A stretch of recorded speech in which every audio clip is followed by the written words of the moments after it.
What's up everybody, I am Jesse, or as you all may know me as Game Over Jesse, and today I have a really awesome guest here with me. Why don't you go ahead and introduce yourself for those that may not know who you are. Well, howdy everyone, my name is Miss Click. Probably most of you do not know me. Not exactly a one-hit wonder, but I kind of just bursted onto the YouTube scene not even 4 months ago. So for those of you who may have seen my reaction video, that was my first video onto YouTube. Other than that, I started streaming on Twitch. I love myself some good Blizzard Overwatch games. I love Heroes of the Storm. I loved Fallout. So it's been really fun. I'm streaming on Twitch and then having build that community. And then when YouTube kind of blossomed a little bit unintentionally, I think I just kind of grabbed it by the horn and, just tried, to run with it. And it's been awesome because I've been getting to meet so many awesome people. Right. So. And if somebody wanted to find your Twitch or your YouTube? So for Twitch, actually, and I'm glad they just fixed this, but for Twitch, there is actually the account name that I wanted. That account is currently sitting empty with 0 followers, 0 posts, 0 views, everything in the zeros. So my Twitch account is actually Miss Click, but with 3 S's and 2 K's. So if you're gonna find my Twitch, make sure you check that, because you will find a 000 otherwise. And then for YouTube, it's the same everywhere else on my social media. So for YouTube, it's Miss Click Gaming, and then that's the normal spelling with 2 S's and 1 K. And then we have Instagram and Twitter with MissClick_. And then yeah, and then it's got I think that's it. All right. And Facebook. Facebook. What were your first intentions with Twitch, or what kind of influenced you to begin on Twitch? Because it's not really, nobody really wakes up and is like, I'm going to plug in a camera and let people watch me play video games. No. So what was the first thing that kind of drew you to that? So for me, it was probably my Bay. So we started out gaming when he found out I was a really big gamer. He had never played Zelda. He had never played Zelda before. Oh, he had never played really anything Nintendo. He played, like Sega with Sonic and stuff like that. But other than that, he was raised on like Mortal Kombat, Injustice, Fallout, BioShock, Half-Life, a whole different world that I hadn't really experienced. So when we kind of, started, really getting close, we started experiencing the different types of video games that each other played. And then when I was experiencing games for the first time, on his PC that he had built, he would watch me and he would just die laughing. He's like, dude, you're so funny when you fail. Like, you're so funny because the way you react. He goes, maybe you should think about doing it, on Twitch and stuff like that. And I was like, nah. I'm afraid I'm gonna get really salty and just offend people.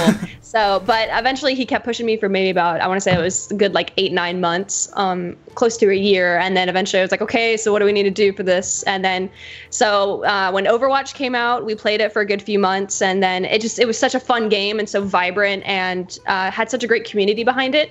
I think that it was a game I could really get behind, because that's what really motivates me to promote a game, is if it has good morals, good values, and a good inspiration for a lot of the gamers. And this one is all about community coming together of all different backgrounds and fighting for an ultimate goal. And even though there isn't really a campaign to promote that, there's cutscenes.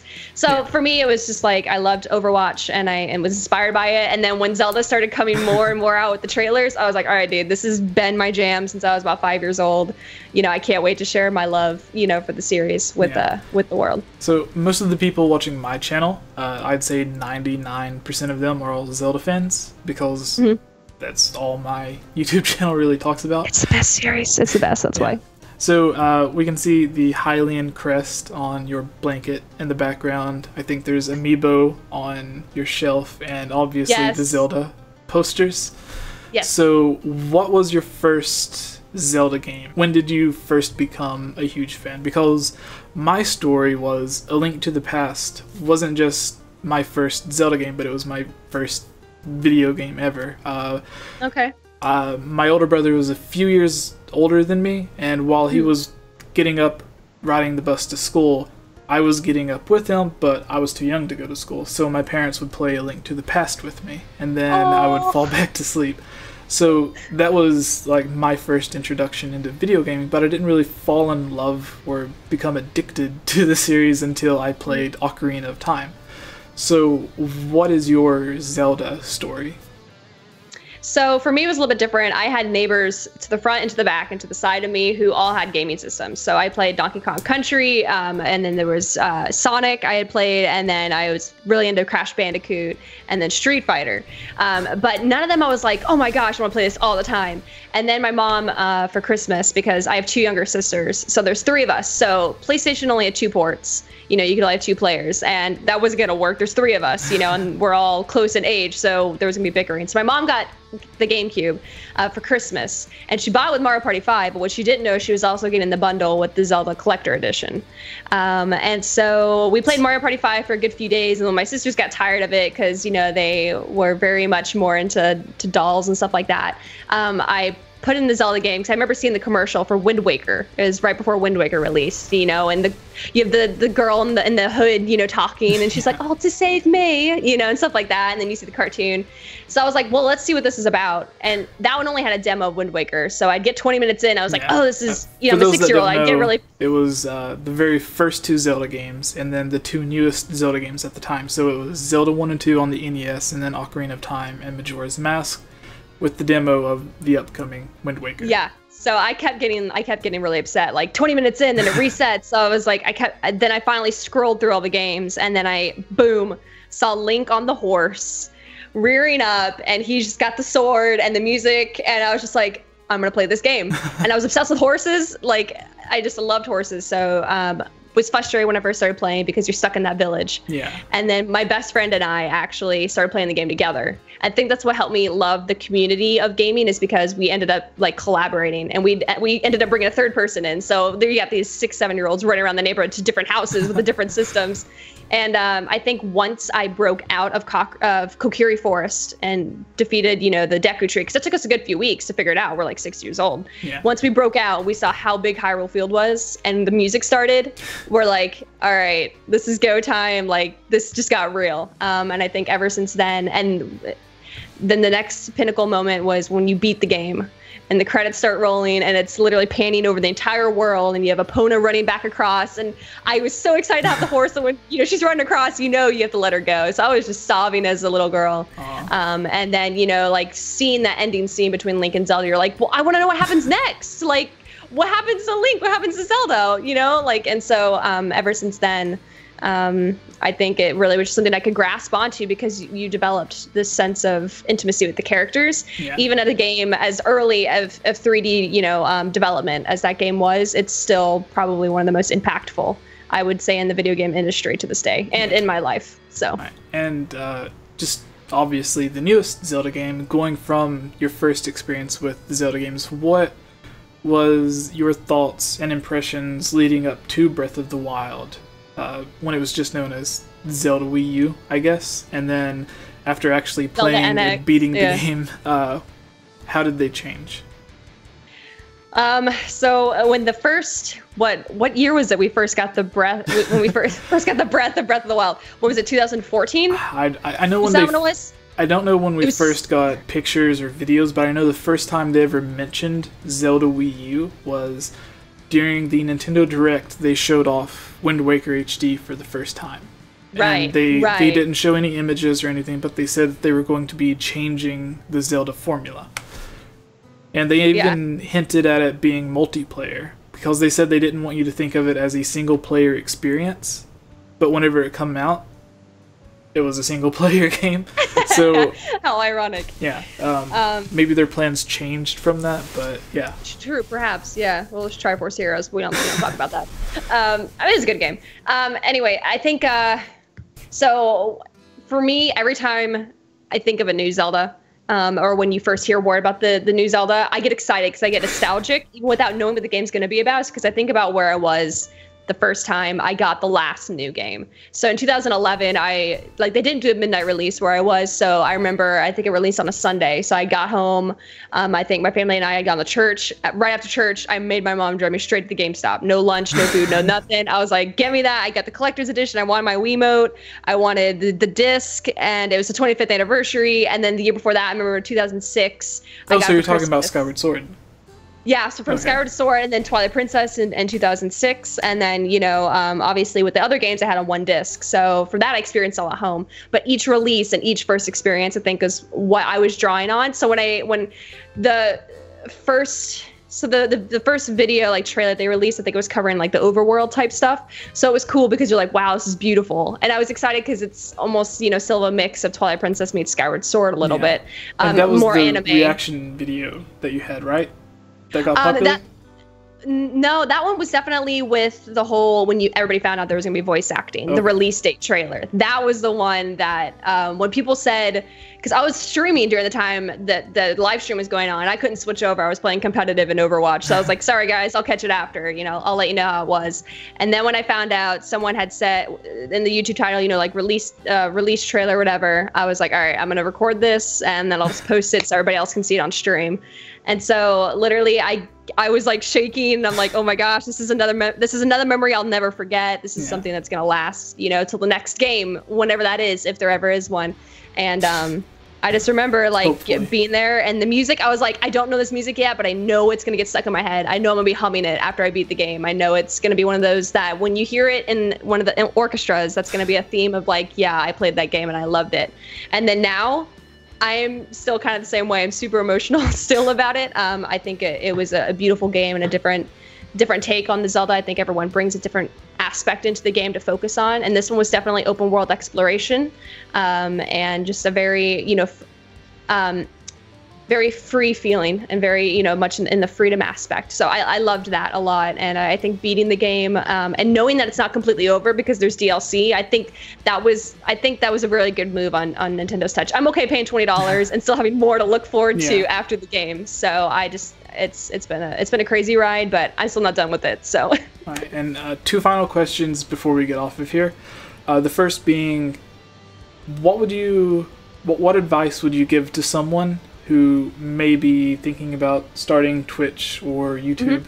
Because I know, like, I give people different advice than other people might give. So for you, what would you tell someone to encourage them to do it, or advice whenever they're first starting out?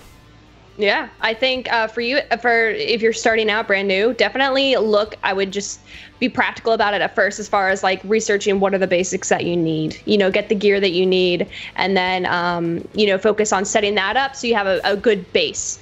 And then obviously not worrying about what other people say of like, oh, that's silly, because plenty of people were like, you're going to play games and people are going to watch you. That's weird. And it's turned into be an awesome experience. So don't listen to other people's opinions. Set up a basic, not just setup, but also schedule.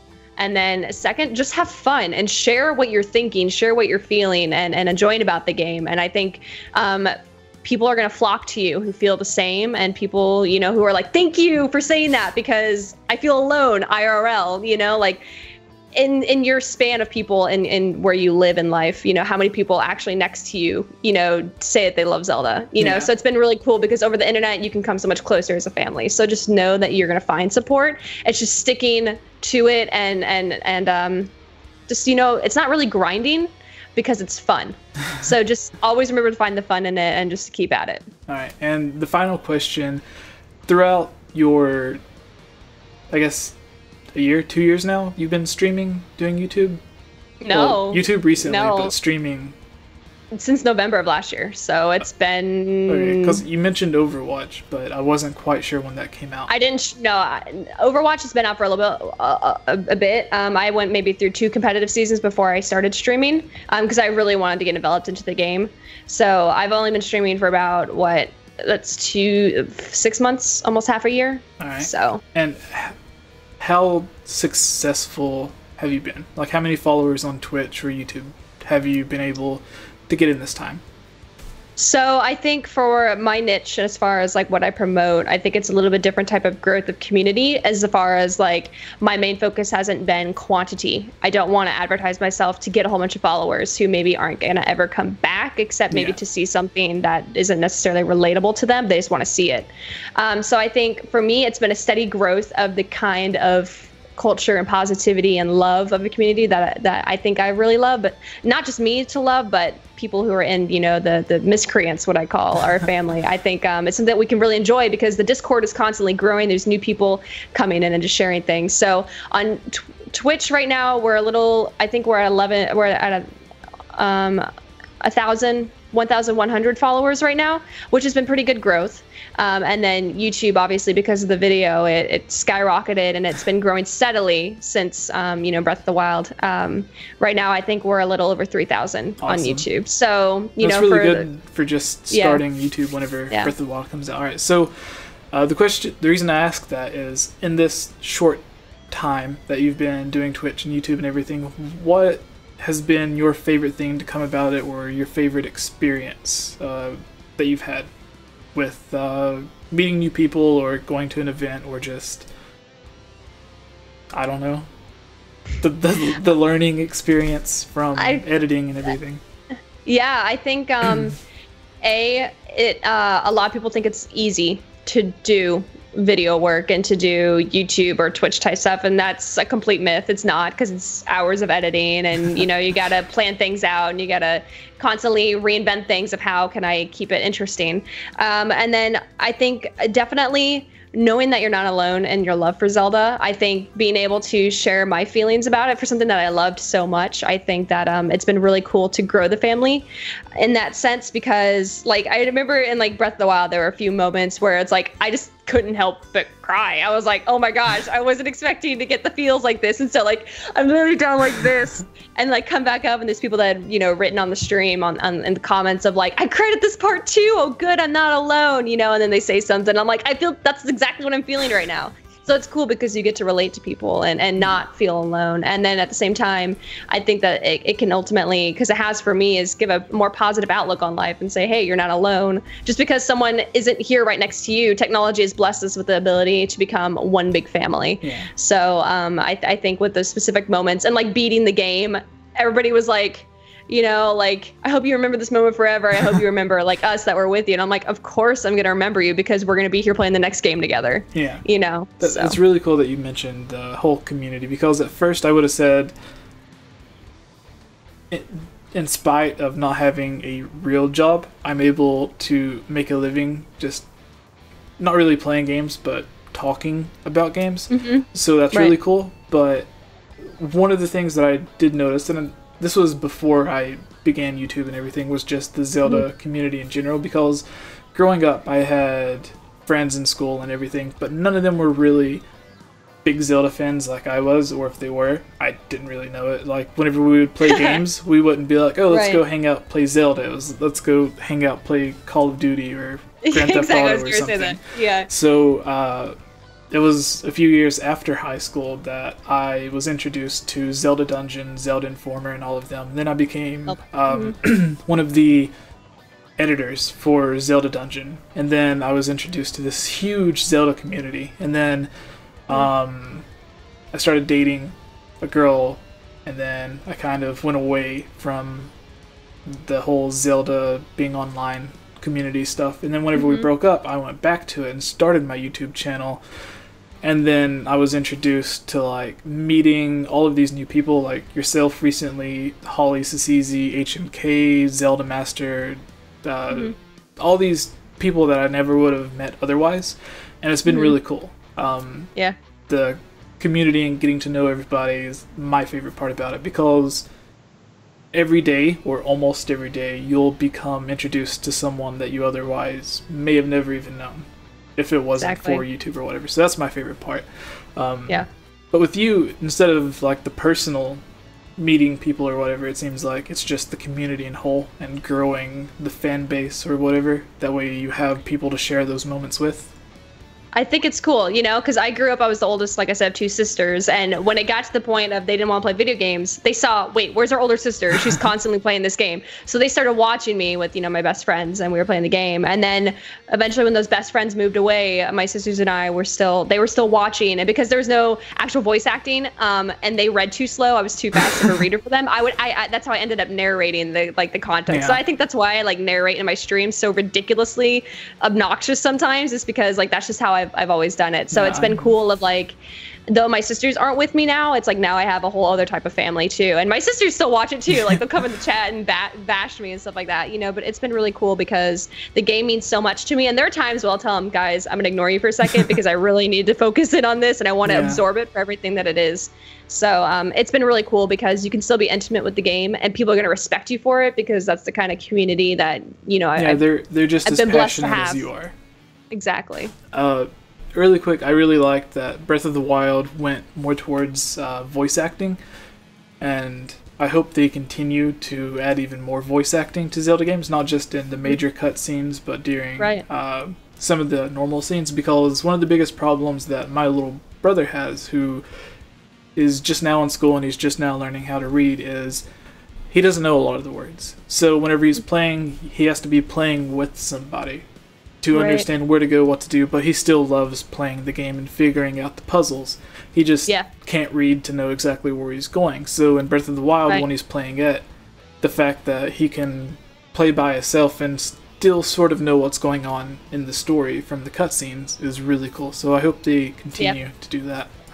But yeah, so I guess that brings us to the very end. So thank you, Miss Click, for joining. And once again, for everybody...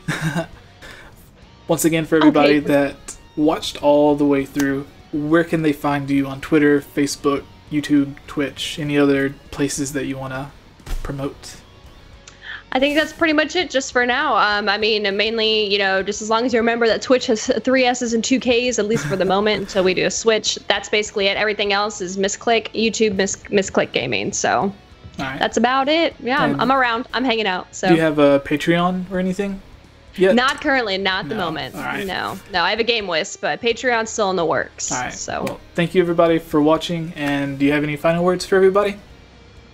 Hey man, thanks for having me on, and thanks everybody for watching this, because Jesse's a really cool guy, and he's a really cool gamer, and he obviously is passionate about what he does, so... I want to thank you all for watching this video, and welcome to the End Slate. If you're a fan of these videos, you can follow me on Twitter for updates on future videos at GameOverJesse. Please subscribe, like, and let us know your thoughts in the comments below. If you would like to watch even more of my videos, click the video to the left, or let me know what types of videos you would like to see in the future. I would like to take the rest of this time to thank all of my Patreon supporters. If you're a fan of this channel and would also like to help us out by becoming a Patreon supporter and get some awesome rewards for yourself, like being a part of my videos, shoutouts, custom avatars, giveaways, being added to our private Discord to chat during live streams, and more, please visit patreon.com/GameOverJesse, where even smaller supporters at the $1 level will get you some awesome stuff. Finally, a huge thank you to this month's supporters: George Says Hi, Link Uses the Triforce, Transcendent Sacred Courage, Glenn Cassio, Prey Warrior, Victopedia, Rusty Caulfield, Robert W., Amanda Pina, Lunarium, Chris Gasparin,